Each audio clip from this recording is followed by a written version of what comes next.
Hello, and thank you for joining us for this live Conscious Creators panel. Today, a special parenting edition with David the Lion, who has been holding down the consciousness panel fort during the summer. So thank you so much, David. Deeply appreciated to keep that energy going. And we have Dawn and family today. So lead us off, Dawn. Introduce your family and get us started on our spiritual parenting topic. Absolutely. As you guys all know, this is my interdimensional exit buddy, Canadian Spinja, also known as Kyla. This is our son, my stepson, her biological son. His name is William. He is my fellow fourther and a fractal. And he's actually going to be part of this today and really try to give us the perspective of a spiritually aware teen in the public education system. And he has to, he listens to, we're the same people off air that we are on the air. We have these conversations almost constantly. And he is 17 years old and he is actually highly attuned to this stuff and has as much understanding of most of it as I do. Right. So the conversations we have at home are very, very different than the ones that he's able to have in the public eye and in the public education system without becoming, suspicious or one of those kids that needs special attention. Because they make people nervous. So that's the long and the short of it. And before we jump into anything else, I do want to say congratulations to David on your recent accomplishment at the New York Film Festival, was it? Yeah, it's the New York Tri-State International Film Festival. That was an amazing accomplishment, my friend. Kudos to you. You are bringing forward the future of entertainment because your comic book and your movie are clearly stellar work, my friend. Thank you so much. And that film festival is just the first of many. There's at least 3 more that I should be able to announce before the end of this month. And then 1 more after that it's all been submitted to, and I see no reason why it won't be entered. And then I'll probably continue to do more after that. I just I still got to pick and choose where I'm going to submit at this point. Thank you so much. Yeah, that's a big accomplishment. And every way we push, like Kyla was just talking to us about working in the market, like that's her way of stepping out there into the new future. So any way we can, any way, shape, or form. And it just is, we're pushing the new narrative. And then now we have William, who has this situation where he's a child that sees so much more than everybody else. And we know what that's like as an adult. But let's have William walk us through that experience of being a student that knows these things. And then what's that like when you hear what the teachers teach you and knowing how history actually could be and things like timelines? What is that experience like for you? Oh, gosh. The acronym BS is a very common thing in my head when the teacher is telling us about like how history happened and all this stuff about like science and everything. Like he's explained how you can't have a pressurized atmosphere next to an infinite vacuum.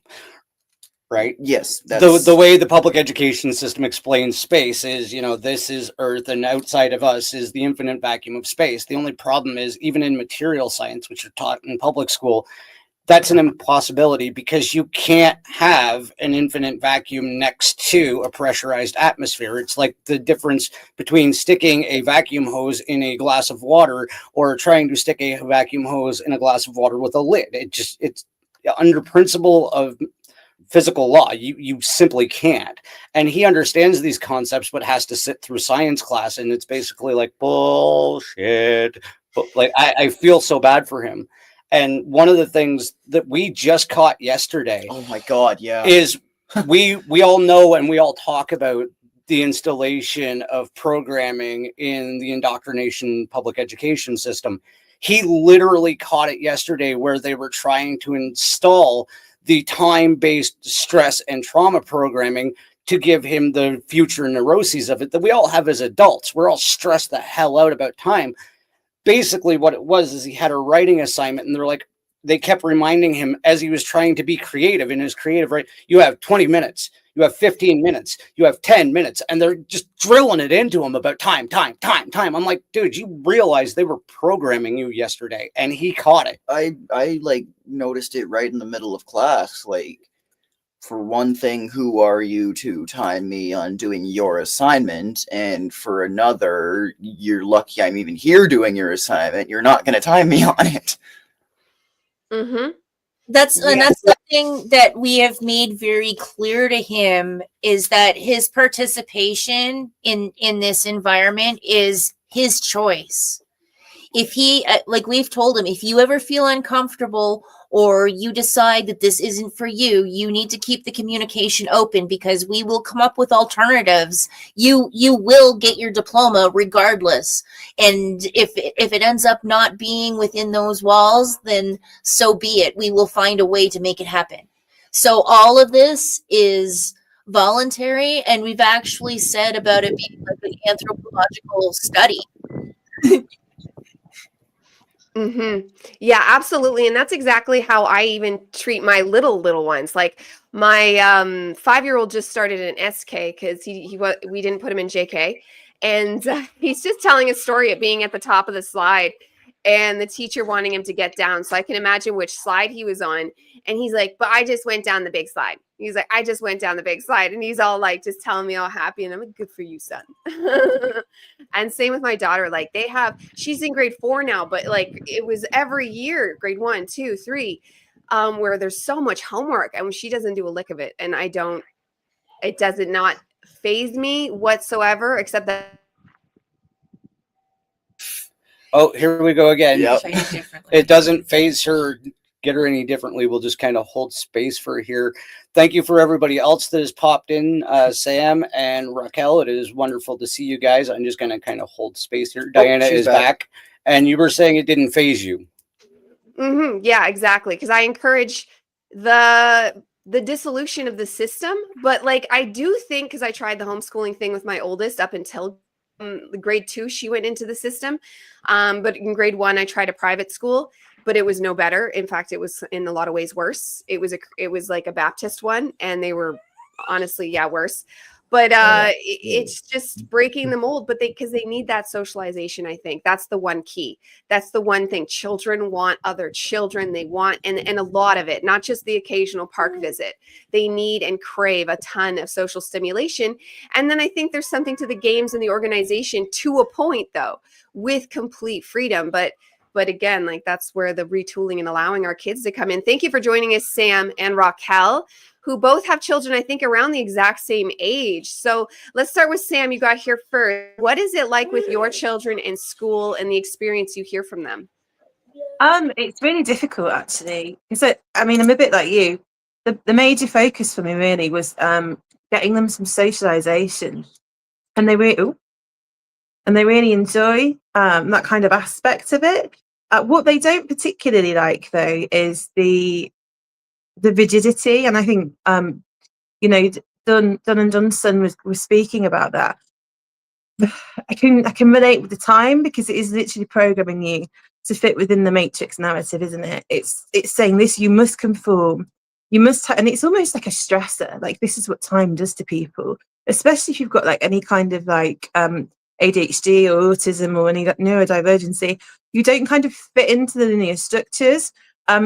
My youngest got ADHD, my eldest got autism, and so my eldest actually loves timekeeping. She likes routine, but my youngest is just like, well, blah, maybe we'll do it, maybe we won't. And the biggest issue as well that I find is the emotional issues at school. So my daughter, obviously because of the ADHD, she's very kind of like, everything has to be fair. She's very, very just. She's like, it has to be fair. Everything has to be done in an order. This is the thing, like, there was an incident where they penalized her because of the whole class, and she'd not actually done anything wrong.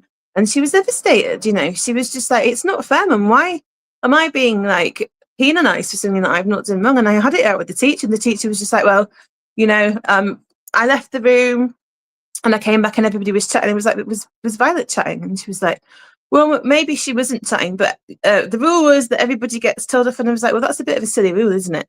It's a very unjust rule. And I was just like, if you said that 3 people went into Tesco's and stole something from Tesco's, would you put everybody else in prison or give them all a fine? And she couldn't say anything. And I was like, and also if they're unsupervised and they're children, and I get you had to leave the classroom, what do you think is going to happen?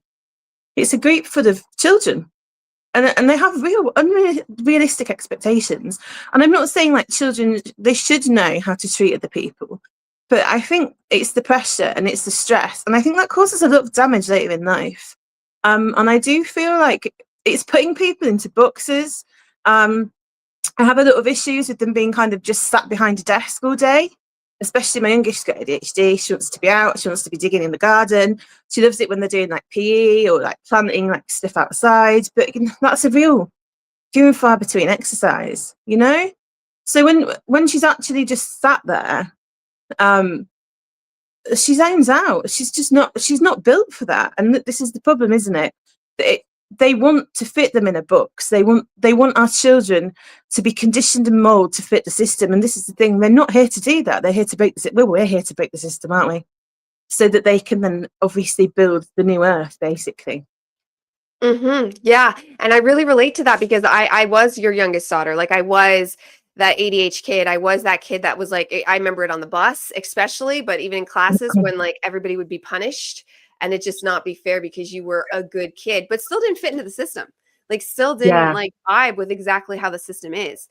And Raquel, how is that experience for you with the school system and just wanting to have that free parenting or new world parenting? It's pretty tough, guys. I'm not gonna lie. I struggle with this big time. I struggle more than my kids. I will say that. And I think it's what it is like having them, because we pulled them out of public school and put them in a little private Christian school during COVID, just so we didn't have to mask and do all that stuff. And the school's great, but you got all the Christianity dogma coming in, which is better than the alternative, but it's still dogma. It's still giving all your power away. And so I have to kind of self-correct a lot at home. But what's really hard for me is just knowing this deeper level of our children are supposed to get all the answers from within, like because the way Creator created us, we have all the knowledge within us, but the system is like slowing them down and controlling their thinking, right? And programming their thinking with all the, just filling the head with just nonsense constantly. And that's on purpose because then they don't have time to stop and think about the stars or the cosmos or, why this plant wants to grow beside this plant, but not by this plant. Or why does the water, why is it clearer over here, but muddier over here? Like they can't, it's like everything gets filled, all the space gets filled, so they can't seek within and get the answers on their own. And the way the brain, this is what I've learned, because we are the super intelligence, our brain, almost like the Lucy movie, it moves so fast.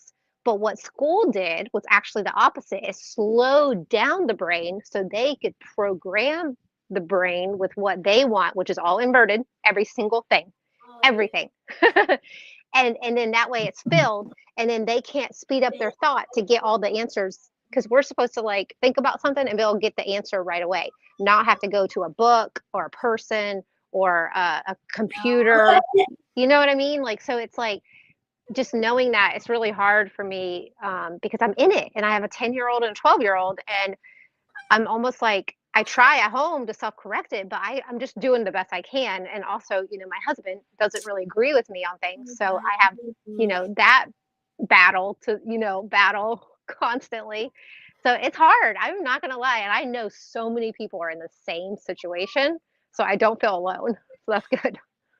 Yes, it's super true. And I was in a very, like, my husband wasn't on, he got on board. So there's hope. And like, there was a point where it seemed like there was no hope, but there actually was. And so you never know at one way or the other. And all those things they're really pushing to come out now because it's truth and authenticity no matter what. Truth and authenticity in whatever we do. Like it's something about our soul just won't stand for anything else. And I have thoughts for a future school idea, like for the future to take on. But I want to jump to David first because you guys do homeschool your boy. And I think he's around the same age, maybe slightly older than Raquel and Sam's kids. Yeah, he's 13. He's in the 8th grade. And yeah, so we made the decision to start homeschooling, I guess 4-ish years ago, when he was in the 4th grade. And it was after, so the pandemic started, he was in the 2nd grade. And that was when they, started sending everyone home either from school or from work. And so we were in South Carolina at the time, which was like, as far as pandemic experience goes, South Carolina was probably one of the better states to find yourself in during those times, but still not great. But they had all of the students doing school digitally, remotely from home that year, and so he came back they started sending kids back to school. He was in the 4th grade, and he did like half a year, half a semester, and we just decided. I mean, it was something that had been on our hearts for a while anyway. I mean, I always I've always distrusted the government, right? And it was our intention at some point to homeschool, but the public school system that we were in South Carolina, it was like a good school, oh, that problem doesn't exist here, that kind of thing. But at the time, there were stories going around about how different schools in the country, they were taking kids and jabbing them without parents' permission and all kinds of stuff. And I'm like, I don't even want to take the chance that they would do that, because, they may be good people, but the people that they're working for may not be. And once it's done, it's done. So, we made the decision to take him out and homeschool him. And it's definitely been a great decision. Doesn't mean it's always been easy. I mean, my wife does most of the work there. She doesn't have a job outside the home. She's pretty much completely dedicated to taking care of Elijah's education, because that's a full-time job for her plus some. And so, I mean, it's a big investment, even if not financially, although there will be financial expense for homeschooling no matter how you do it, but just energetically, it's a huge investment. Or if it's not, you're probably not doing it right, But there again, that's what makes it so powerful, right? Because in the traditional school model that a lot of us grew up with, your parents send you off to school, and I'm sure hey, no judgment. I know we have all ranges. Most of you here, conscious creators, seem like you're involved in your child's education, whether you're homeschooling or not. But and I know there are many out there who do not get involved. They send their child to school. They don't really investigate what they're learning. They don't get involved. They don't question things. They just allow the school system to shape them however they will. And that's how we end up where we are, guys. Like, look at what happened this week. Not to darken the subject, but we know what's going on, and we know how we got here. It's because of stuff like this. It's because the state controls the education system, and they've been raising a bunch of tools. Not to be cold, but really that's the goal, to turn everyone into a tool that can be manipulated, used, and programmed at will. And they know how to do it. They know how to pull people's strings. It doesn't have to be, a guy in a room on the phone calling you up and being like, all right, the password is blueberry, it's time to move. No, they're much more sophisticated than that now. All it takes is a subconscious trigger to activate some trauma you've experienced, and now you're a rampaging madman who's going to go out and kill people. Maybe that's all that they needed someone to do in that case. So sorry if I'm rambling a little bit, but Related. this is why we need top to bottom rethinking of the education system, whether it's homeschool or just conscious schooling where the family is involved in how that child is raised and how they're learning. And there also needs to be a reciprocal element. This is a message that I'm receiving a lot from like celestial downloads is children have a lot to offer us. It's not just us to teach them. And we've forgotten that. And that's why like a lot of us had to fight to relearn, oh, we are spiritual beings. We do have a connection to God. We have intuition. Because children are taught not to pay attention to that. They're taught just to listen to what is rational and logical and forget the intuition. And so we need to kind of teach them yin and yang. We need to teach them how to live in that balance of being rational enough to where they don't let their intuition and their heart get them into a bad situation. But also we need to learn from them how can we view the world more like they do, where anything is possible somehow. Yeah, and exactly it. Because you want to keep that child mind magic alive because the all is mind. And they want that crushed out. Like William was telling us earlier, they give him a creative project, only 20 minutes, and then interrupting him, it sounded like every 5 minutes to be like, how's that creativity going? Hurry it up. You only have so much time to be creative. And 20 minutes, even when left uninterrupted, is not a lot of time to be creative. I could see giving them a day or two and saying, have at, but 20 minutes and interrupting them constantly is clearly trying to break that creative mind link.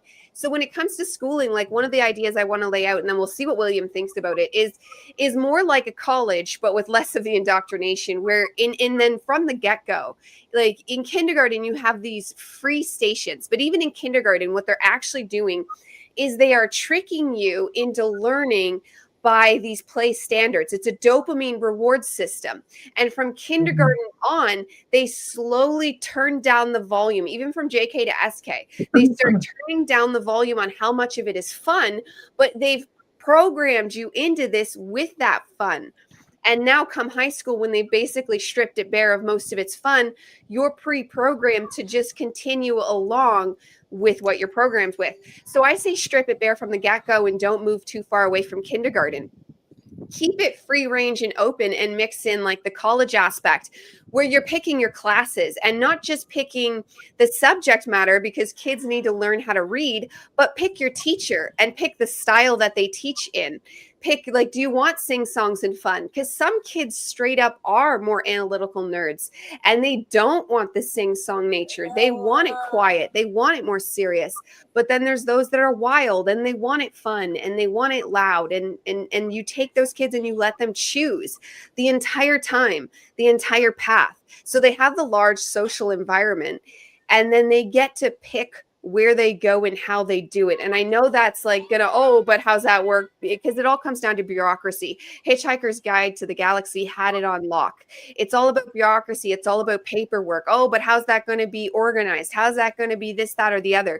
But that's the point of when we need to solve the world through the divine. And that's in politics, that's in the school system, that's in the medical system.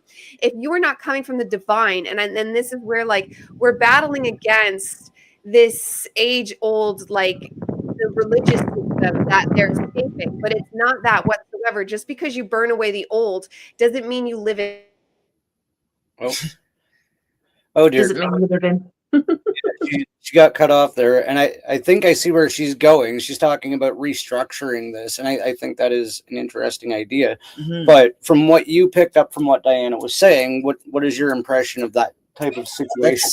That's a very good idea. Like if like the choosing your classes and the like in teacher and everything, like that's I would do that, like, because I couldn't care less about like politics, and they're making us learn like the democracy and all these superhuman words. That's what I call them, because I'm not remembering all of them. Stupid human words. Honestly, yeah. Yes. He's not filling the space with empty knowledge, obviously. Stupid human words. Well, they want you to learn about who rules you. Hey, Obviously, they want you to be a good, compliant little follower. So it's important to teach those things to high school students. no, I will not. But yeah, like what Diana was saying with like picking your teachers and everything, like very like a very, very good idea, because some kids learn I think it's like tactile. I can't remember, like visual, tactile, and one other one, and like it's sometimes kids aren't as and like have trouble focusing. Like I have trouble focusing all this time. Like and there are like some teachers who just drone on and on and on and on, and then they're like the ones that can keep you engaged are the ones that you should like listen to. Absolutely. And I think what you're getting at there is important, is learning from your passion. And somebody I've had on my show a couple of times, and I don't know if you guys have heard of her, is Heidi Pop. And she is a teacher at a Rudolf Steiner based style school, right? And it is an absolutely phenomenal concept. Like, these children follow the teacher all the way up through the educational system. And it's an absolutely brilliant model because they develop a relationship.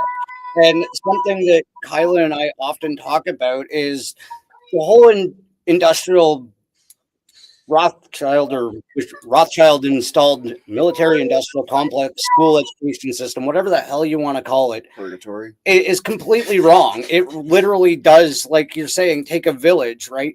These kids do need to have teachers that engage them, right? They shouldn't just be assigned a teacher for a common subject, because that in these constraints of like, you have to have this class, and this class. Because I can tell you, most of what I learned in the educational system, I have never even used in my adult life. There is so much trash in my head that I could have had actual information involved in.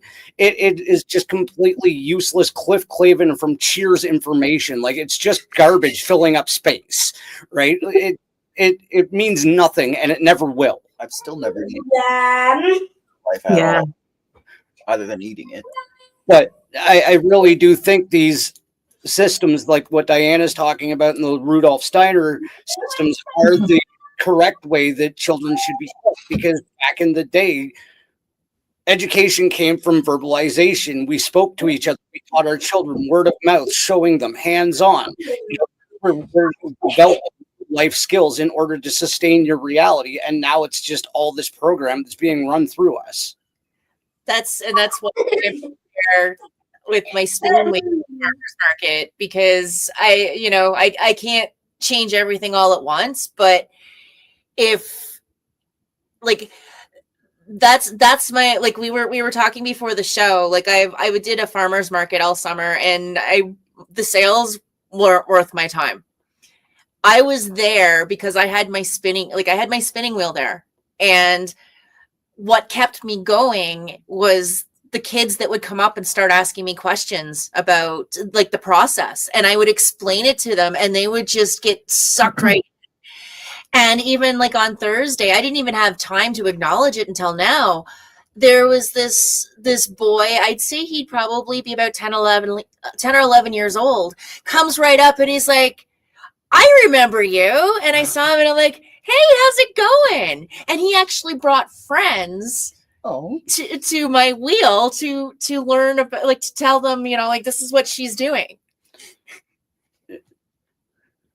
That's really sweet. And that's exactly it. And then you take that and then make that a class. You take that and make that a thing, and let the kids roll where they want, because there's so many things that like are available to learn. There are so many things available to learn, and that is the way the market is changing, especially for adults, where like there's all these different course options we can take to get certified in, especially when you're in the spiritual world. Like, I am certified in so many, very many things, and there are all these random things that just fit the narrative of how I want to build my life. And we put this pressure on the children very early on. What do you want to do with your life? And then you have to pick like in Canada, there's university courses and college courses. And if you want to go to university, you have to get a certain amount of the university courses. and you just have to check all these boxes, and they can even seem like ridiculously unrelated, because to fit in enough university, like I didn't do it because, and that kind of was like a pain in my life, because I was going to go to university. But then I had to choose between co-op and drama. And I'm like, well, I didn't want to choose. I really wanted to do co-op, and I'm not giving up drama. It was my life. So like I had this choice point in high school, and I just chose and I went with it. And I've since gone to university, because after 21, it doesn't matter. But it was still this point where it's like, well, that major decision should not be on a child's life that early on, because they want to take their favorite classes, because I wanted to learn. Like I could have taken more spares than I did. I took more classes. It's not like I wanted to learn, but it wasn't in their box. It wasn't in their narration. And that's how it is for a lot of us. And exploring things like sewing, like cooking, like drama. And then the fact that you in Canada, like you had to choose between drama, music, art. Why in the world should I choose between drama, music, art? Everybody, I mean, like I would be taking drama, music, and art. Like there's so many things that just take our children's mind and hamper them. But we could go on the entire conversation about the school system. Did anyone have anything else to add on the school system before we move on? It relates to you, Sam, and I would be very concerned about what you were talking about with that situation with Violet, because Kyla is 40 years old and had a very similar situation, and still talks about it to this very day of how traumatic it was for when the entire class got in shit and she wasn't even involved. If you don't mind sharing, like that too. Yeah, well, and like there was a couple of different scenarios that the panel has brought up about, you know, how kids are being treated now. It's like, guys, it's been happening the whole time.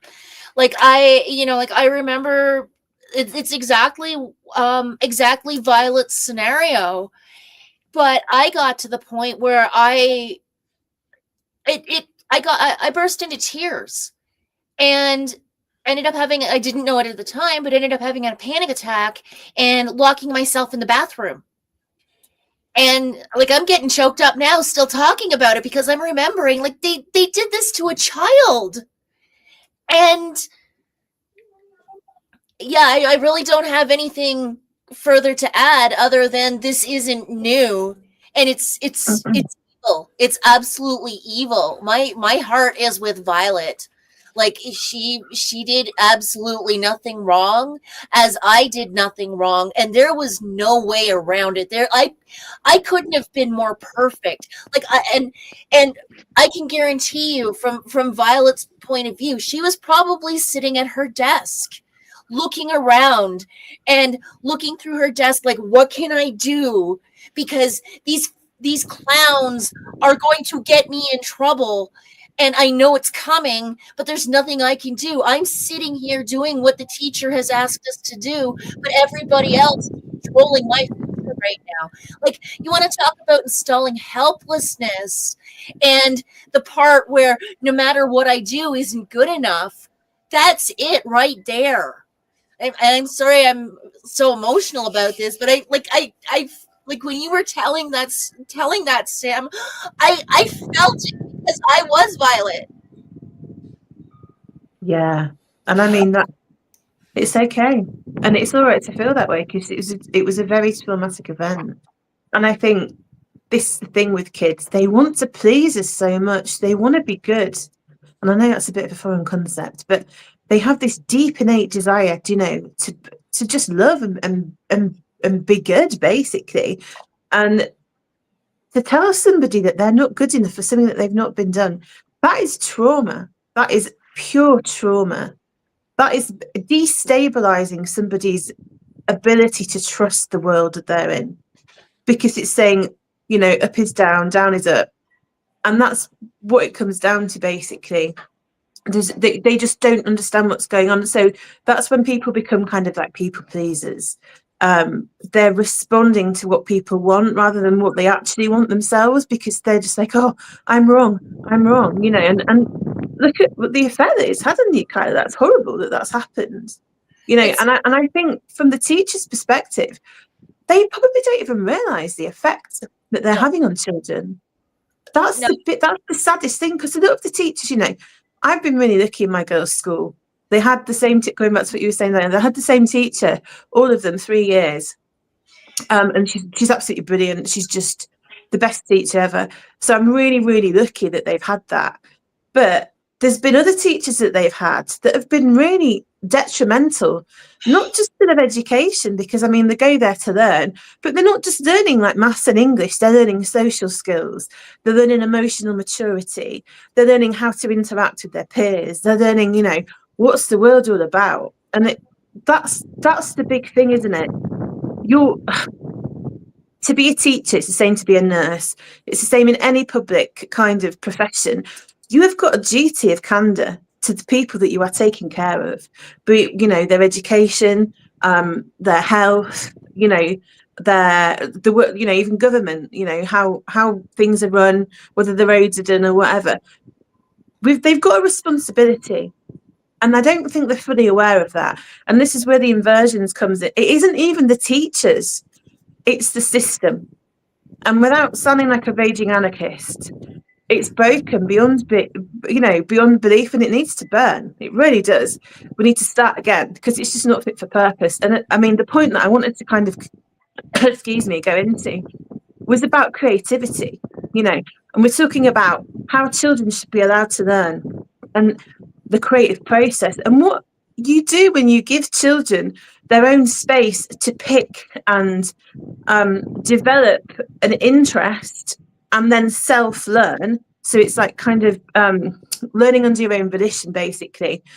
It allows them to develop those critical thinking skills and those expanded interests and an ability to think creatively outside the box, which is what they don't want. They want people to be like, 2 + 2 is 4, and that's what we're learning about. But you look at entrepreneurs and you look at people that thrive in life, and the thing that they've all got in common is that they're original free thinkers. They question the narrative, they question what's going on. They don't just take things at face value, they push forward, they're innovators, they're like, what can we do next? How can we break the mold? And they don't want that. They don't want people like that, because they will question the system. Look at the madness that we're living in now. The government tells us, I mean, we've only got to go back to what happened with like the cold and flu thing that happened in 2020. We were filled with all this misinformation, and people were just eating it up because they didn't have the ability to think critically or to question what was going on. And that's what they're trying to do, in my opinion. Hi, Nick. Bio robots. It's called bio robots. So I moved away from like NPCs and background characters. It's actually like they're creating bio robots that do not discern, do not question, do not think for themselves, do not come up with an original thought. And that's what creator gave us everything, this beautiful planet and everything on it. And the greatest thing that we could do is come up with an original thought. And guess what's happening? That's not happening, because we're filled with bio robots everywhere. Like the imagination and creativity, like you were saying, Sam, is completely gone. And when somebody does have a new thought, it's all for this copy universe reality or copy dimension that we're in. Like we're not in the living dimension. I mean, it's here, but we got a copy on top of it. And we're in this anti-rational dimension where nobody is thinking about things. Everybody is just killing each other, having massive orgies, like creating more life on top of life, but not even knowing what life is. And it's the system. Like you said, it does have to burn. Like we do have to have that Phoenix moment where things get reset, because we have gone so anti-rational. Like nobody even knows what that means. And it's bad, guys. It's so bad. But awareness is how we get out of it. Awareness is how we grow and how we reset this and get back to the living dimension, the living co-creation dimension, where 1 + 1 = 3, not 2. 1 + 1 = 3. A living dimension, because everything grows from each other. Everything is co-created. not like this matrix, ones and zeros and 1 + 1 = 2. So I just wanted to add that onto your piggyback off of you, Sam. I agree. No, perfect. Well done. I agree. It's like the false matrix overlay, isn't it? It's I so think- real. Yeah. Yeah. It's a giant octopus. Hmm. When Sam said the 2 + 2, I thought of your thing that you always post, the 1 + 1 = 3, because kids need philosophy, and luckily, like that part of being like Sagittarius, and I always say strongly Sagittarius because it very much matters. And I like your bio robot thing because that's exactly what they're trying to do. And if it wasn't for that Sagittarian nature and my ability to just always be philosophizing, I might have Yeah. ended up stuck more in the program myself. And we all have the keys. That was our thing to escape the bio robots. I love that term because that's exactly what it is. And a lot of like the matrix, like people say evil plots, and yes, there's evil doers like working it in their dark magic, like weaving it, but at the same time, it is organic itself in the fact that it's its own living entity. And it's an over organization of order, like that order, that matrix wants order. And so the school systems and bureaucracy, the whole Hitchhiker's Guide to the Galaxy bureaucracy thing that like overlays on us with politics, school systems, medical system, like all these things that shouldn't need so much paperwork. The amount of paperwork that comes home from school is just like, it doesn't need to be. But it's part of that control matrix. It's part of that narration that keeps us bogged down, which brings me to my next topic. And that is us as parents, because I know a lot of us came from that like era where it was, this is my way, don't, my way or the highway, like don't step on my authority. Like there was very much that narration with our parents, probably especially our fathers or whatever that male figure was. Like there was that dominance, and then there would be the reverberation of that on the mother, and there was just a big control narrative, not just in the school systems but at home. Like so home was way more controlled than school for me. And now we come and we try to parent, right? And we can read about it and we can learn, and we know we want to do better. We're naturally empaths. We're naturally star seeds. We're probably naturally all good with children because that just comes part and parcel with it. But then you realize like there's a lot of parenting that's inventing. Like what should I do when they have meltdowns and tantrums? What should we do when they completely don't listen? Like, where are the boundaries and the borders? Because I was very much a conscious parenter. I was very into reading about it, learning about it, and trying to implement it into the children. But they are not the most well-behaved. And I get a lot of judgment for that. And I'm all right with it if I could see in the future and saw that I made happy. I don't want to say successful, but I don't mean like business successful. I mean successful as in they're leading a productive life and calling that success. And they're happy, right? They have things that matter. They have purpose. They're not just scrolling on their phones and doing nothing with their life type of deal, right? Like, which is a happening with a lot of youth nowadays, where they're just losing all meaning and purpose with life. But like, where do we toe the line? What is some of your journeys I want to go through, like when it comes to raising your children? And we can even talk with William about direct experience, about like what works to teach our children morality, and how loose do we keep the leash to make sure that they stay as free as possible. So let's just go around the loop and keep it organized. Sam, what do you think is the best way to box in parenting, if you could make that some kind of a statement? I mean, again, we're all learning as we go, aren't we? There's you're given these children. I remember when I brought my daughter home, me and my husband at the time, we put this baby in the middle of the room in the carrot case, and we just looked at each of them and like, what do we do now? There's this small tiny child, what do we do? We just stared at her for an hour. We just didn't know what to do. And nothing's really changed that much because you're just kind of winging it, aren't you? And I think the thing is, as you grow and you evolve as a person, the way that you parent changes, I think, as well. Because I'm not saying I was completely unconscious when I had my children, but I was nowhere near as aware as I am now. And I've done some things that I'm not very proud of, I'll be honest. If I could go back in my little time machine and say, have a little chat with myself, I'd be like, probably wouldn't have given them a vaccine. Well, I wouldn't have given them a vaccination. And even then I was like, I don't really want to do it. I looked at like Dr. Andrew Wakefield's stuff that was out, and then they tried to discredit him and all the rest of it. And I wasn't as aware then, so I did go down that road. And then part of me thinks, did I cause my children's autism or ADHD or whatever? And you really have to sit with those decisions. But the thing is, it's the same with our own parents. You're doing the best you can with the resources and the information and the life situations that you're in. There's not a lot you can do when you're presented with certain things. You've just got to do the best you can. And I would say it's just being as informed as you can, and sitting with your own inner morals and saying, how does this feel in my body?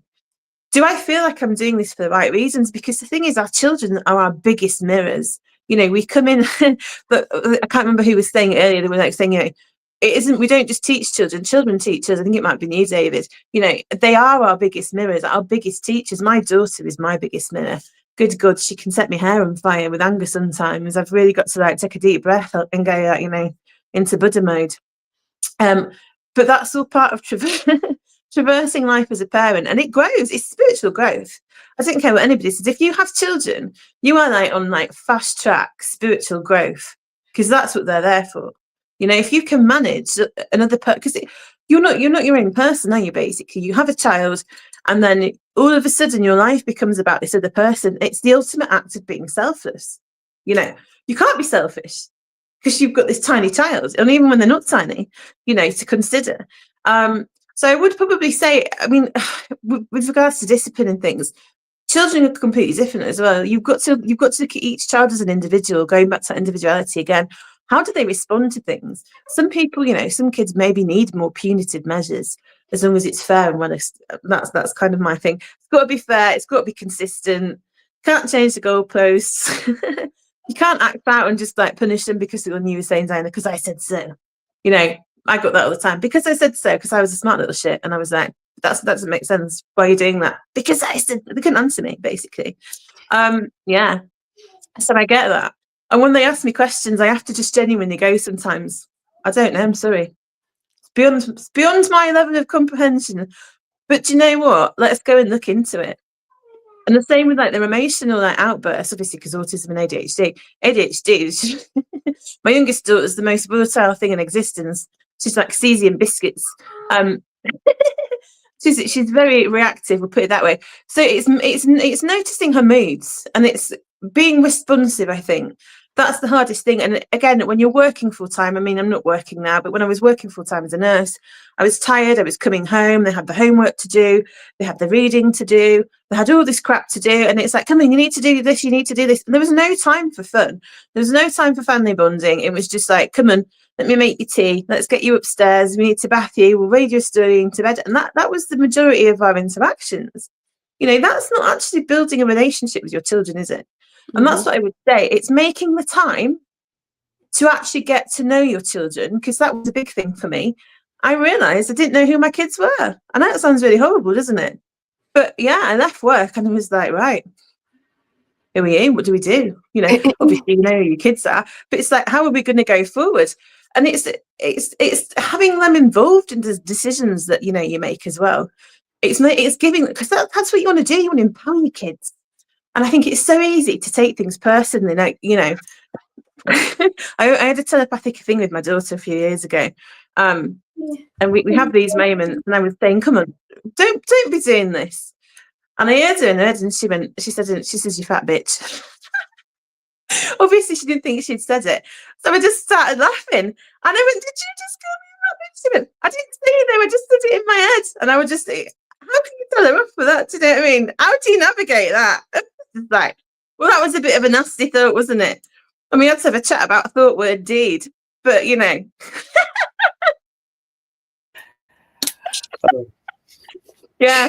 So done. on that note. I'm still laughing because there's just always those classic moments with children where they're the proverbial slip of the tongue, and Spinge is gonna hop in because she's got one that's just at the tip, and it involves this young man. So he was 3 years old, and I'm going to own that no, it was very highly inappropriate that he was as familiar with Spaceballs, the movie, as he was. I own it, but sometimes a parent's got to do what a parent's got to do. I watched it because it took me to a very happy place. And if you knew our story, you'd be like, oh. So this one time we were up at my parents' house, and we were it was my mom and my dad and William and I. And so mom, dad and I were sitting in the garage, and we were just watching William zip by. He had like one of those little tight cars. And it was a police car. And so I don't know where his little imagination was, but he just zips by, and as he zips by, you hear, "Keep firing, assholes!" And it was the most innocent thing because he was playing Spaceballs. And my mom looked at me, and I was actually sitting on a stump, and I almost fell off of the stump. And my mom looked at me, and she put her hand over her mouth. I think my mom was very conservative, but she also had a sense of humor. And she looked at me and she says, you're going to have to deal with this. And then proceeds to take off into the house, leaving me having to explain to my 3-year-old how inappropriate that was. With a straight face. You know, that's a funny thing, though, because we just watched Spaceballs with our 13-year-old son for the first time ever last night. Section 127. Yeah, that is funny. It is a great film, though. I've got to admit, it's hilarious. I just want to circle back to the, best ways to go tackle this whole spiritual parenting thing. And, I'm sure there's times because like when Kyla and I got together, I had a much different parenting strategy than what she did. I am one of those people that as I am on my show, the way I am in my life, the way I am at my job, I parent the same way I talk on my show, right? And one of the things is I've always believed be as real as possible, as age appropriate as possible with your children. Like children don't benefit from false reality and half truths. And I'm not saying, run to their room and go tell them about the tooth fairy, but keep them somewhat grounded in reality because, you're not doing them a huge amount of service by giving them this false reality. And then when they go into things like even the public education system later on and into society, you've taught them no self-preservation because they think everything is protected and everything is this synthesized world that parents sometimes create because they don't want their children to be exposed to the atrocities of the realities that they've had to experience, right? So it's a fine balance, but I'm saying be as real as age appropriate with your kids. Oh, you mean the part where I was sheltered for everything? Let's just come right out and say it. I was trying to articulate around that, but yeah. I led a very sheltered life. Like, bless my mom. She did everything that she could to protect me. But unfortunately, it kind of put me at a disadvantage because when I got out into the real world, it's like, whoa, okay, this is not how mom showed me. Like, mom left out a lot of stuff here. And I have had to learn stuff the hard way. I'm still learning stuff the hard way. And I don't fault my mom, though, because she was doing the best that she could with what she had, and she didn't want me to experience the horrors of what she did. And, like for that, I thank her, but she also did me a very huge disservice as well because of how sheltered I was. She was so fair and so balanced that, just as an example, like she loved Christmas and she would buy gifts for everybody. Like, and I know like a lot of people do, but I saw like she had a notebook and she wrote down what she got who and how much she spent, right down to there was about a $3 difference between my brother and I. So he got a little extra candy in his stocking that year. And that's what you want. Yeah. How would you say, like, what, as a kid, as a young adult, how would you say that you would prefer that adults interact with you because you're aware of these things? Like, what is the best way to approach the situation? Because you're the kid in the situation, and what comes off comfortable and what comes off uncomfortable about even the way we parent, or where other parents could change their approaches. It's basically, what information would you give parents to approach their children? Basically, just be upfront with them, but like ease them into it. Not like, don't just say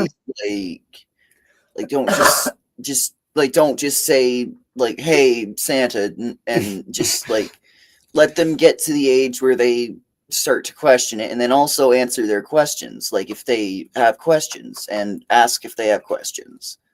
And like there's like, say like there's no wrong answers or anything, like, and then or anything like that. But yeah, like just be upfront, but don't like drop like bombshells on them. Don't go, surprise, there's no Santa. I did that to my kids. Oh shit. To be younger. I just went, I'm sorry, I can't, I'm living a lie. There's no such thing as Father Christmas. The male just was like, yeah, I know. I saw Dad got drunk and build me a Wendy house. I was like, oh, then she was like, yeah. So like, thanks for keeping it going for me. Yeah.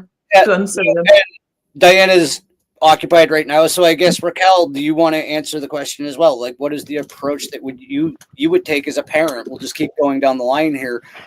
Best approach these subjects with children. Yeah, I'm like y'all. I try to like be upfront with them about things and not sugarcoat everything, and just even with like what happened with the whole Charlie Kirk thing 2 days ago, because my kids heard about that at school as well at home, so we had to talk about it, and we try to be like honest with them about the world and how you really do have to keep your head on a swivel, when you're around people, and just not always assume that everything is the way you think it is. And my son, he's out here right now fishing, and that's all he wants to do is fish. He just wants to fish all the time. It's all he cares about. And, we got him his phone, but he doesn't even use the phone. He'd rather be out fishing, doesn't play any games or anything. And so he's kind of growing into the person that he wants to be, where my daughter, she does like being on the phone and playing with electronics and stuff. But she also, when she gets creative, she'll want to like bake. And I try to honor that. Like, she made fresh pasta last week, which I don't know how to make fresh pasta, and she did it. And so what I try to do is, when she gets these like creativities, because the kids are just little creative beings, right? We're just little creator beings. I try to honor it. Like, she wanted to get nail stuff to work on nails. And even though I don't agree with that, because, we really don't need to be covering up our nails, because how light gets into us with our skin and everything. I was like, you know what? We live in an anti-rational world. So if that's how she wants to be creative, I'm going to honor that, because it's not like she's going to go outside and start, planting all these plants right now, because she doesn't want to do that. We don't grow up that way. That's the way we should be growing up. Like, the kids should be learning every single plant and bug and insect and tree and water, and like they should be learning all that, because that's like the living dimension. That is what is their playground. But because we've been growing up in the anti-rational dimension, it's like, okay, well, I have to honor how she wants to be creative, because that's her true essence coming through. So I try to do that. I try to honor it, but in a reasonable, price wise. And I try not to pack their schedule full with things. I try to let them have freedom, where just one sport, they don't need to have 5 different sports going on like some parents do. And that to me is so crazy. And so they both do boxing, which is like, that's to me like martial arts. So it's like they're focusing on their body and bettering themselves. And then when it comes to like school and grades, this is what that my husband and I do agree with, is we don't push it. We're like, just pass, like you don't have to be an A or B student. Like, we just want you to pass. Because you do have to kind of, learn certain things to function in the world as we know it right now. So we don't come down hard on them, but we do encourage them and help them. But it's like nuts, y'all. Like the amount of tests they have them doing, it overwhelms me. Like it gives me anxiety. Like I feel so bad for them, and thank God they're tough and they don't internalize it like I do, but it's pretty bad. Like and I'm like at these school meetings and I'm like, am I the only one here like questioning this bullshit? Like I can't be. I can't be the only parent in this whole school, but I might be. And maybe I'm supposed to go in there and say the little things I say and be the light in that building. Same with my kids, they're like little lights in that building. So I don't know when we're gonna like I think that we're open to doing homeschooling when the time, that when that comes, like when we can afford it or make it work. But as of right now, we're just kind of like taking it day by day and just not overdoing it. Like on the weekends, I try to like be home with them, not packing. I don't make plans anymore. I try not to make plans, except for like coming on the shows. So, and Diana, I was going to say, like, who can judge like how you parent, because they're parenting by the way they were taught, and they're trying to tell us that our kids should act a certain way where our kids should just be free. Like we're supposed to be like in villages, like our kids are supposed to be running over to your village to learn about what you got going on over there, or over to Don's and his wife's village and learning how to do the wheel. That's how it's supposed to be. So we're putting our kids in these boxes, and it's just really not the way. So I think we have to have grace on ourselves, like we're doing the best we can. I have to go, so I'm just gonna say bye. Thanks everybody. I've had a great time, and it's been lovely Bye, to do Sam. this. All right, enjoy the rest of it. Bye. Hi guys. Yeah. So, anyways, I mean, just working through it, right? Like lots of grace. Parenting and being awake. It's hard. It's not easy at all. It's true, and you don't even know like what is like the right thing to do, because you want to see them as adults, which I like what Nick says here. So to what I see, the biggest problem most parents have is regarding their children as just children instead of future adults, because that's just exactly it. And that's what I try to do. I try to attach with what does this mean for them as an adult? And I like hear what he says, like, I don't know is the best thing you can say as a parent, because like my daughter is like ADHD, and here she is. And the level of just irrational, she knows, but she's a Gemini though, and it's just a very much growing experience, because I'm very logical and she's very not logical, and it's like but you work through it, and it's like it teaches you everything that you could ever be taught. Like the mirror is so real, and it just shows you, I don't know, like it's showing us something that I don't even know yet. Like there's something in there. Like Jesus says, come to us as a child. Like there's something in them that's like not a cliche. There's something deeply for us to know. So let's go to David. What is parenting like for you? How has it taught you to open or change so that you could do it the best and new way it can be done? Yeah, well,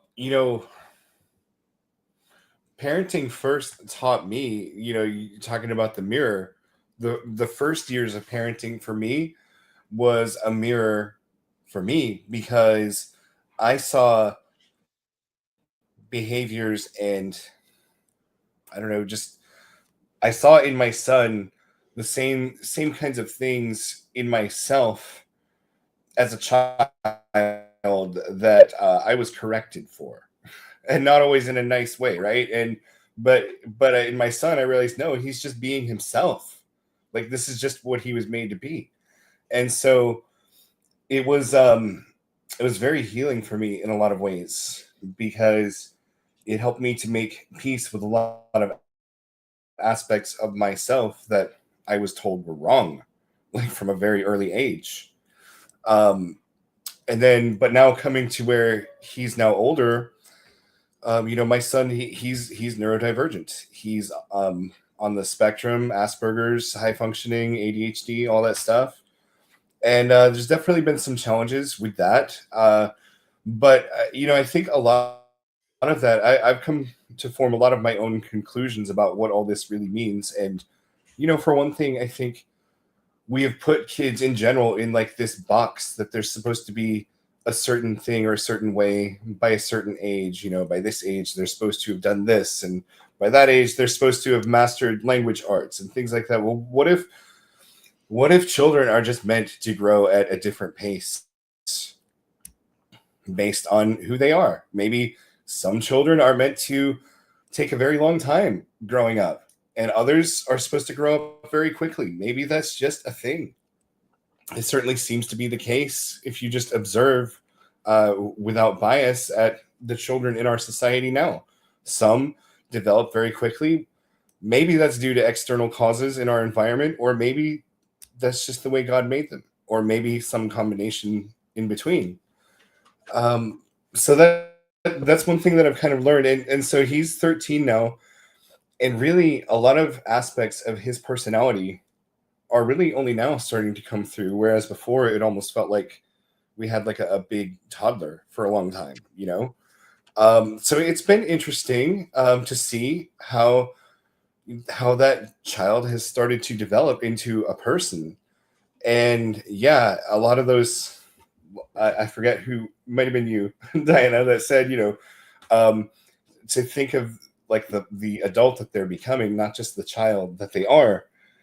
And in a lot of ways it's been, fortunate that Sarah and I have tried to be good to Elijah while he's been growing up, because, a lot of things that maybe he couldn't voice at the time because he hadn't learned how yet, he still remembers. And he's like, well, I remember that. And I remember, how you were nice to me then, or stuff like that. So it pays forward.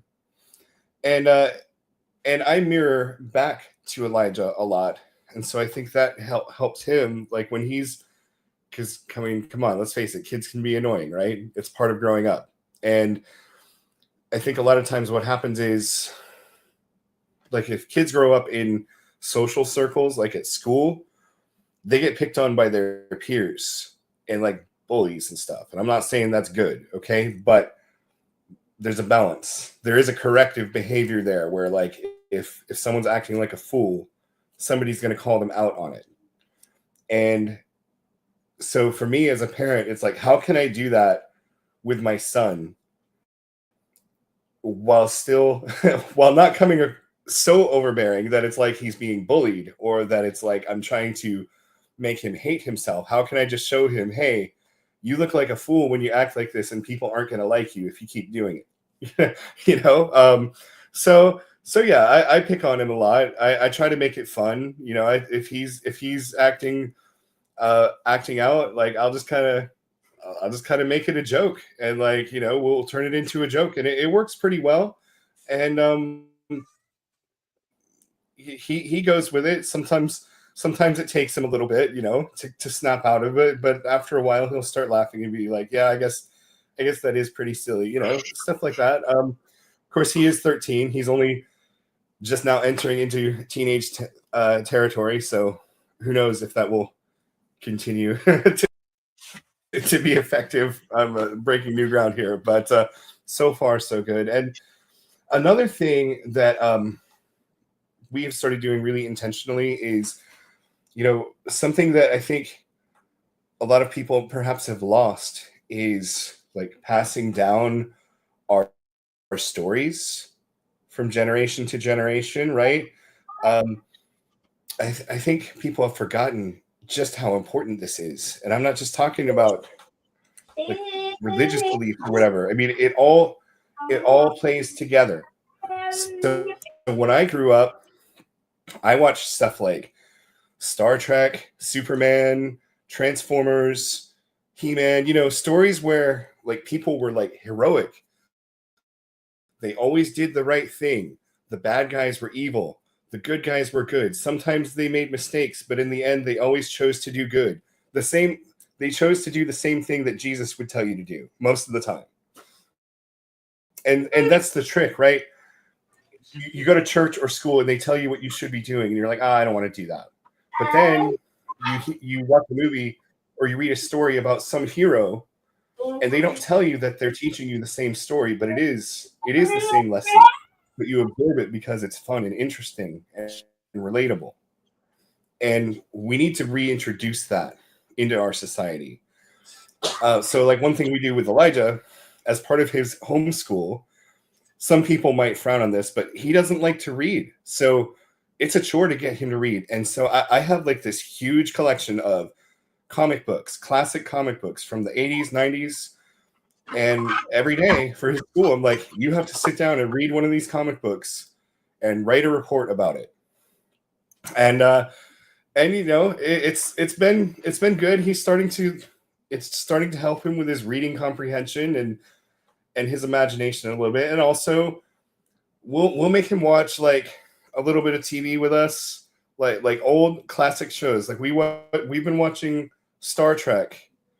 Right now we're watching Deep Space Nine, and it's actually a really good show. Actually, for this point in time where we are right now, it's an incredibly good, well-written show. It's basically the whole show is a story arc about spiritual awakening.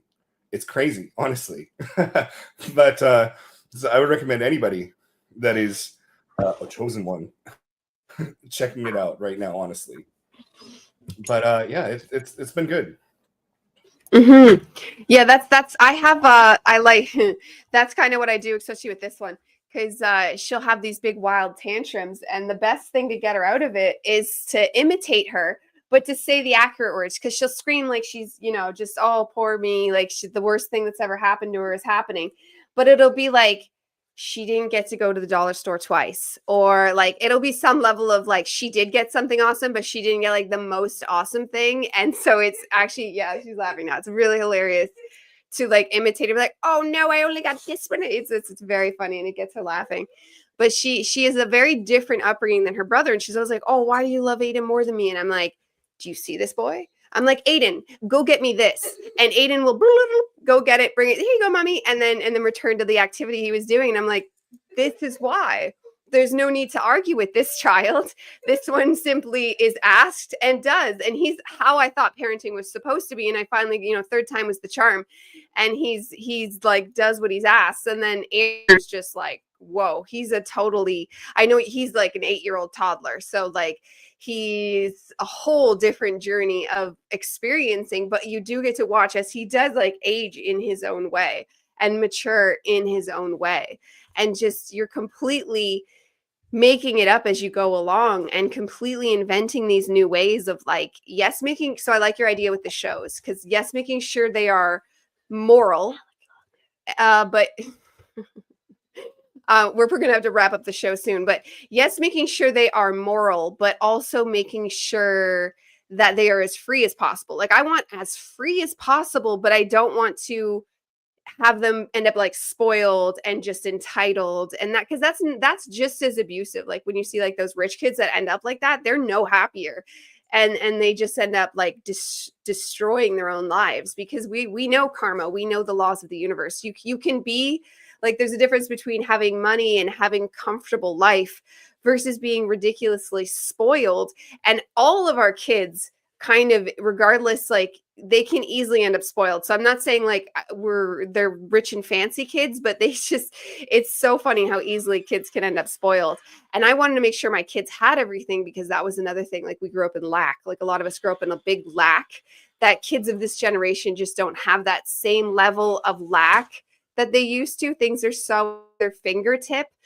And it's to the point where like they don't even care about toys anymore. Like it's all about the tablets and the devices. So Raquel, hearing that your kids go fishing and bake, that is such a win. How that he just took to that naturally. Hold on. Okay, sorry. Yeah, so it was really funny because we got new phones, so they had little flip phones just to like keep up with them if they're in a neighborhood or whatnot, and they rarely use those. And then we gave them our old iPhones when we got new phones just right at the beginning of summer. And he's out there right now. I don't know if I can see him. He never even cared about it. Like he'll look at it a little bit, you know, YouTube, whatever, but he'd rather do that all summer. He fished all summer long. This kid will be outside all day long. Like right now, he probably won't come inside until tonight.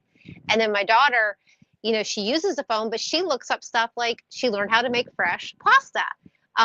And I was like, whoa, she made these like cool little like flowers. Like she just learns how to do so many cool things with the phone. So I'm trying to like, not get upset about, the technology and stuff, because it's like, if we're the ones who decide, right? We decide if it's okay or not. It's not the whole, oh, it's bad or good or whatever. It's like, I get to decide. So, and just to naturally let them grow into the little people that they are going to become. I heard this recently, and I think I read it in the book, and it was like, little boy got asked, like, what are you going to be when you get older? What do you want to be when you get older? We all ask our kids that, right? And the little boy responded, me. That's a Like, perfect what's wrong with answer. me? Mhm. I think we got, and I'm like, I just want them to be them, and I don't want to force anything on them. And we're already like, we do not even talk about universities and stuff. Like, if they want to do a little trade school, but we're just getting that out of the consciousness, like, because now learning what all these universities are about is just to create more bio robots. So I'm just trying to like, unwind the spell slowly, but it is not easy, guys. This is one day at a time. Yeah, let me tell you what. When I was working for Microsoft, I met several people, and I can think of a few in particular that like came out of the university system, and they were so indoctrinated, and especially looking back on that now and seeing the things that are playing out now, it's like it's so clear what It's was so bad. happening like the Yeah. whole time. And like Yeah. I remember one kid in particular, like he told me flat out, he grew up, he was raised as a Quaker, and then he went to university and Yeah. was basically an Antifa guy. It's like, oh, I'm sure that was an organic transformation as far Yeah. as he was Yeah. concerned. Well, and we know that these giant universities are built on ley lines, and ley lines that are controlled by whatever side of duality. And I mean, so there's just a lot of energy and stuff going on. I mean, nothing is as it seems in this reality. So, energy is everything. And just because we've been naive, because we haven't been taught, like you were saying, like we need to tell our stories to our children. That's how the Vedics did it. They would just pass everything down, and it would just keep going. Or something happened with us where it just kind of got like the head of the dragon got cut off, and there's nothing. But we're here now awakening, like, us right here on this podcast. Like, so we can start tapping into that and giving it to our children, which I think they already have everything. So, just bringing it out of them too. Yeah. And that's why I wanted to do this as a series, and I hope we could do this like maybe once a month, make the collective panel this topic, because it's one of those ones like we discuss, like with the divine masculine feminine, like it's so tangled, we don't even have the correct answer, and whatever the correct answer is, it will be brand new. And so likewise with children, whatever the answer is, it'll be brand new. So as we come to a close, I want to shoot back to William and family, and what do you want like childhood to look like? Like, I know you're young, but you're in that precipice right before being an adult. Like, if you were to have children in the next 10 years or so, how would you want it to look? What would you do in their upbringing, and what kind of school would you want them to go to, and make it complete, invent it? Like, we're in a new world of invention here. What would it ideally look like? I haven't really thought about that. I guess I just want them to be as happy and comfortable as possible, and like feel like they could ask me and wife in question anything. Like, and if we don't have the answer, we could encourage them to do their own research and learn things on their own, and like maybe make some of their own mistakes, but also show them where they went wrong.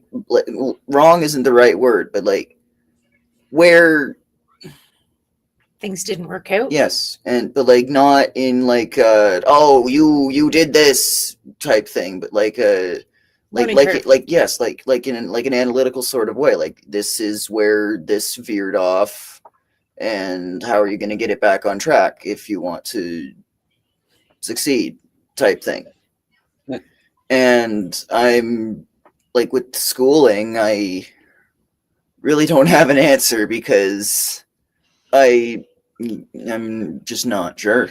He didn't have the best experience in school to begin with, and it really wasn't fair because I didn't have a choice. I won't get into it too deeply, but it was basically, if I went the homeschool route, it would open him up to a dangerous, abusive situation, because his father wasn't about doing what's best for William. It was, the mission was to get him away from me and to control him and to groom him. Well, his words were So- my kid, my choice. So.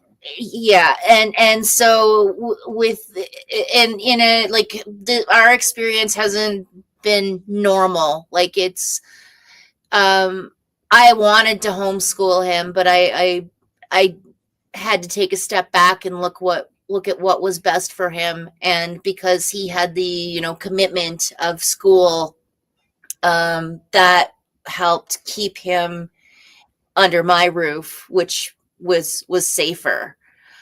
But what I tried to do in the meantime, because and then he had horrible experiences at school, I tried to counterbalance that by giving him as many different experiences as I possibly could.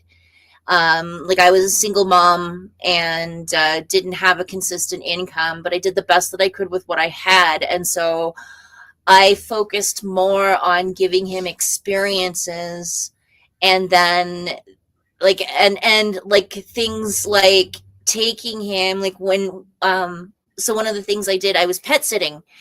And so while I was pet sitting, we would go and stay a couple of hours away from our home. So it was almost like a vacation. And so during that time, I would make the most of it. It's like, okay, what's in the area that I could take him basically on field trips? And so there was that. And then I think Raquel was, and building on what Raquel was saying in regards to fanning the flames of creativity, he showed some interest in clay. And so I would get him clay. And so basically where I'm going with this, I tried to show him all of the doors, all of the different directions, all of the things that he might want to anchor into, try to expose him to as many different possible things as I could, so that he could figure out what direction he wants to go in, what makes his heart just soar, what makes him happy. And then we can build towards the direction he wants to go in. Now he's really interested in drums. I tried, and it's funny because I tried very hard to point him in the direction of music, but I didn't want to pressure him. And it was so hard because that's basically what saved my life. And that's a whole other story. And so here we are now, he's just totally obsessed with the drums. And it's probably better that I waited, because I'd been playing death metal in my super religious grandmother's basement. Yeah. I digress. That sounds like a recipe for good times to me. Right? That's what I'm saying. She's got freaking cross shoved up her butt.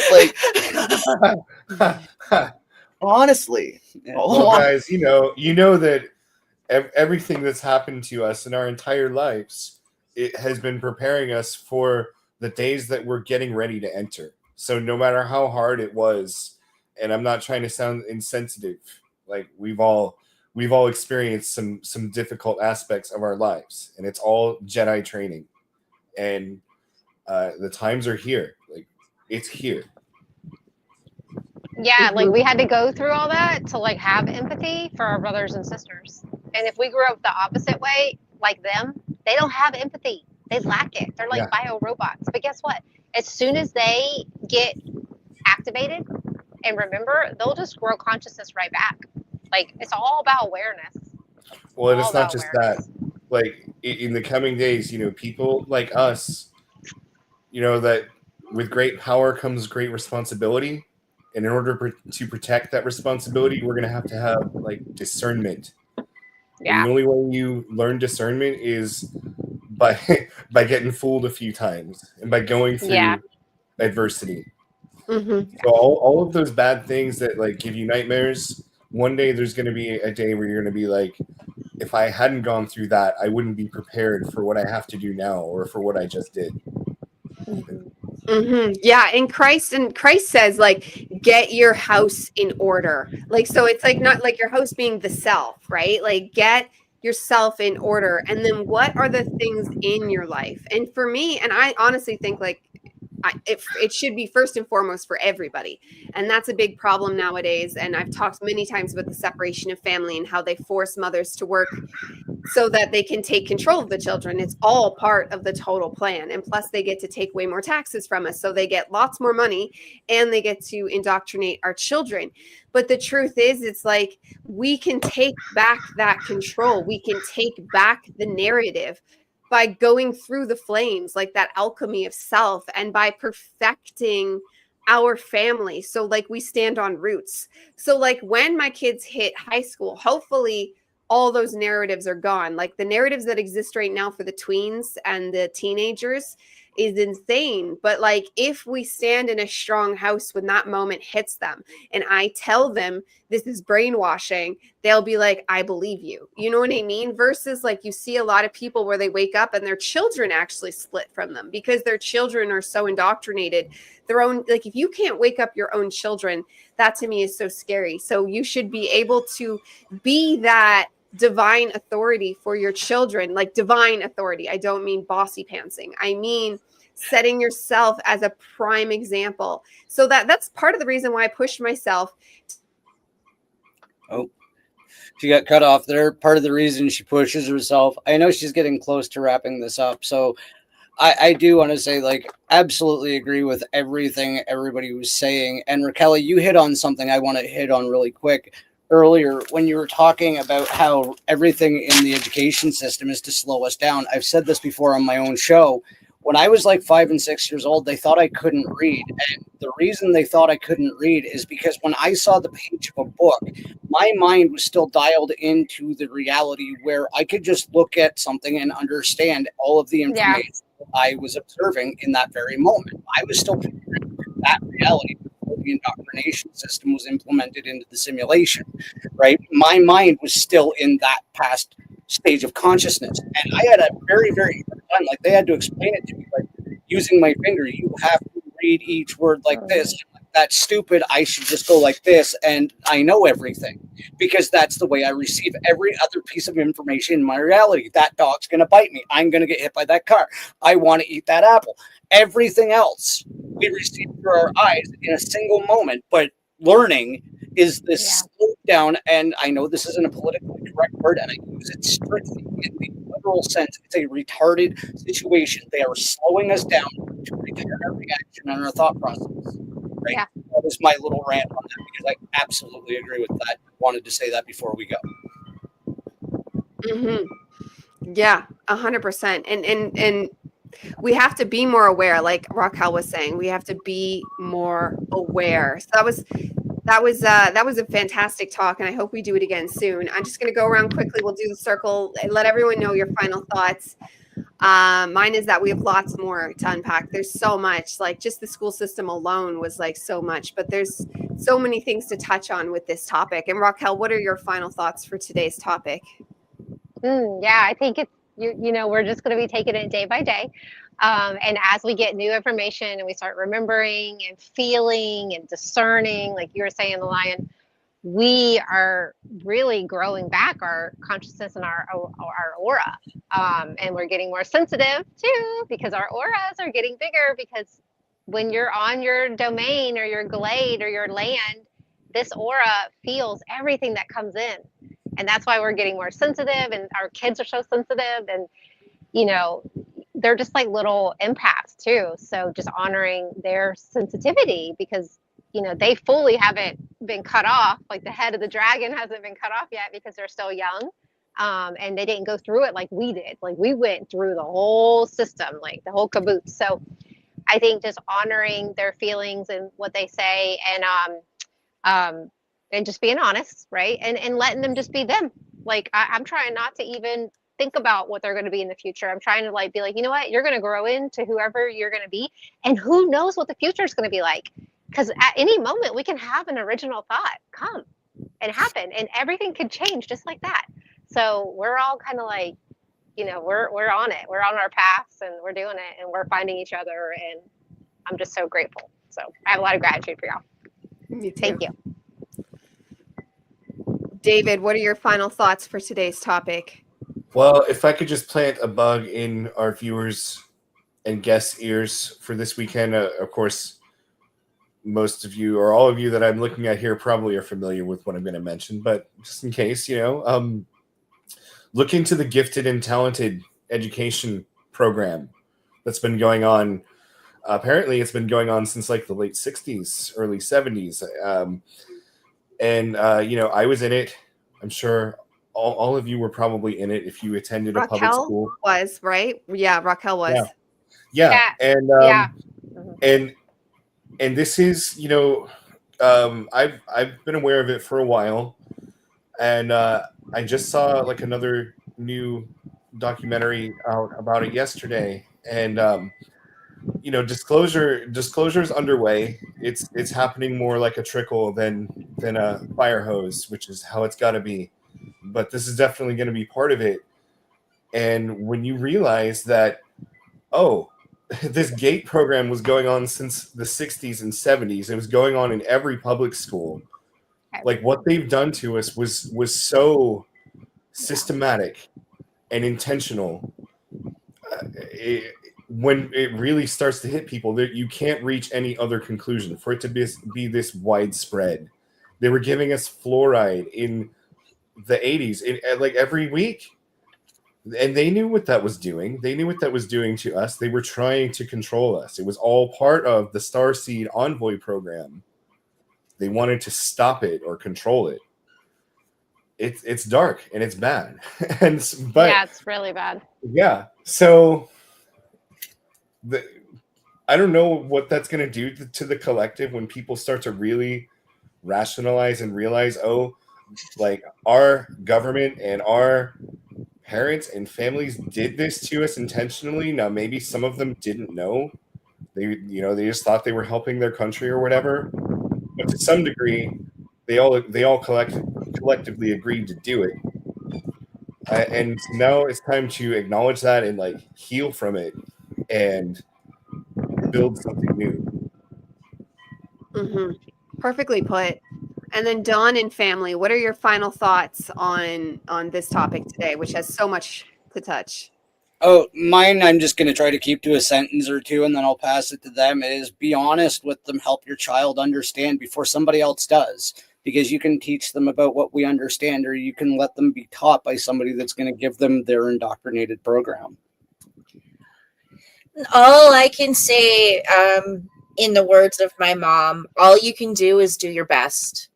And even if, like if you're watching shows like this and you're asking questions and, like you're reviewing your own childhood and, like try to put yourself in your kid's shoes right now and keep the lines of communication open. Like, listen to them.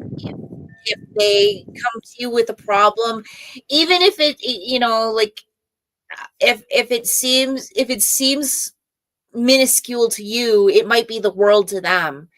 And sometimes it's like, and don't solve it for them, work with them to solve it.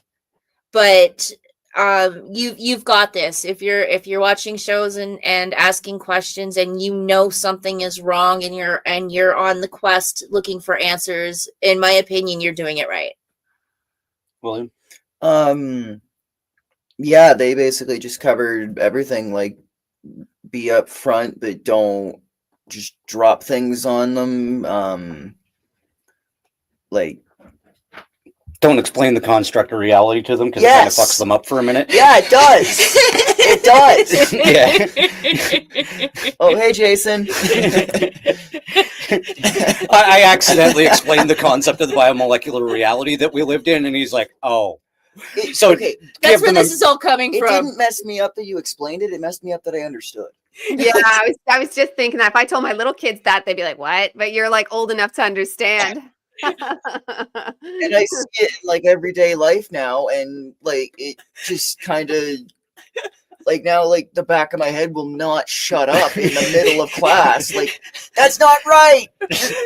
Guess what? You're awake in the dream, buddy. Lucid dreams are usually more fun. Yeah. Thank y'all. This was fun. Thanks, Diana. Oh, I think she froze up again, so we'll hold space Oh. so we can sign off here. Oh, there she's back. She's back. Okay. Yeah, I am back. And thank you everybody for this topic today. This was it was illuminating because there's a lot to unpack and a lot of systems, but this is what we do. This is why a lot of us podcasters, we're uploading the streams with information. And that's like one of the best things to do right now. And then hopefully someone takes it and runs with it, or one day we get to a place to run with it ourselves when it all aligns. But first and foremost comes the ideas, because we have been kept down from even thinking correctly. So we have to think correctly, to dream correctly, to create correctly. And this is a large area of humanity that's really tangled up with how we raise our children and the school systems, but also the medical system gets its hand in there, which, you know, cancel and nullify, that is the worst of it because they should have absolutely no say. But there's lots in this topic to when you are spiritual, raising your children that way is kind of first and foremost, because they are little spirits. They are little spirits, and we just want to keep them little spirits. It's not about dogma. It's about just keeping that soul alive. Come to me as little children. Well, the best way to do that is just keep them pure little children and allow them to mature and grow up and become better people and learn. But like they at no point in time ever have to lose that. And that comes from routines and do as I say because I said it. So you're taking away, giving them creative projects and asking them about it every 5 minutes if they're done yet. Like these are the things they do little bit by little bit to tear away our children's individuation so that when they step into adulthood, they'll have more sheeple. Let's nip that in the bud so that when all our children step on the scene, they're not going to be little sheeple. We're going to be raising a wad of star seeds. So we won't be alone anymore. We'll be the elders, and the rest of the younger population will be awakened star seeds. Like that's the dream. And that's the way we hit this ascension with, I mean, we're already in it, but as we saw this last week, like things are heating up.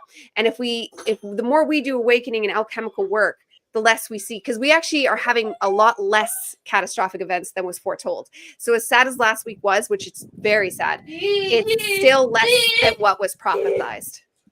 So we're doing good. Like that's to say we are doing good, but like how much better can we do? And I think that children have a lot to do with that, because the future reaches back into the now. So if we raise our kids better now, that future where they're better adults actually streams back to us and gives us more energy now. So they kind of feed each other in the raising process of this density, because we're going through veils, we're going through layers, and we're really rising very fast, where you could say it's a totally different world than it was last year. It's a completely different universe than it was 5 years ago, and so on and so forth. Like it's just taking such massive jumps. And now every month we're like, whoa, this wasn't the thing last month, and new concepts and new brainwaves, they just all keep coming online more and more and more as we unpack these issues that we were told not to think about, just do as you're told. That's where they keep us boxed in, are in those moments. So thank you everybody for being here. Thank you audience, and we will see you all again next time. Goodbye for now. Bye.